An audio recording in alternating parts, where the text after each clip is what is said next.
Antibiotic resistance is becoming a very important factor in treatment of many infections. And this is mainly because we are abusing antibiotics, and we have been doing so for several decades.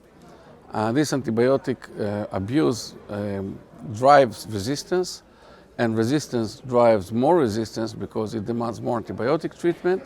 And the way we usually have the spread of resistance in the community is through our virus orifices, the nasopharynx, the stool, the skin, etc. So every time we provide antibiotics, we actually increase the pressure. And then we transmit it from one person to another. And the question that is becoming now important, beyond the efforts to reduce antibiotic use, can we find vaccines that are directed against antibiotic resistant organisms and therefore reduce the resistance through vaccination and reduction of disease?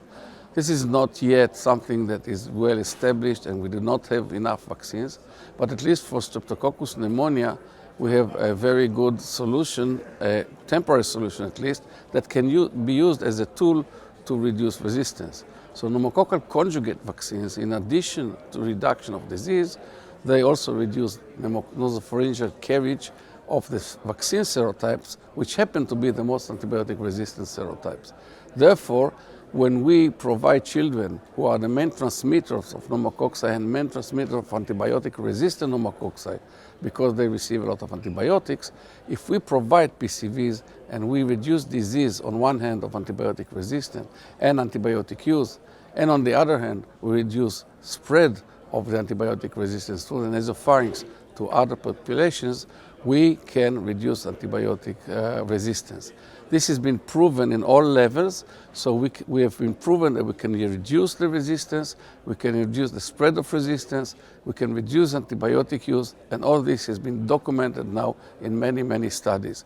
And the resulting is now reduction in antibiotic-resistant Streptococcus pneumonia disease in countries that use pneumococcal conjugate vaccines widespread.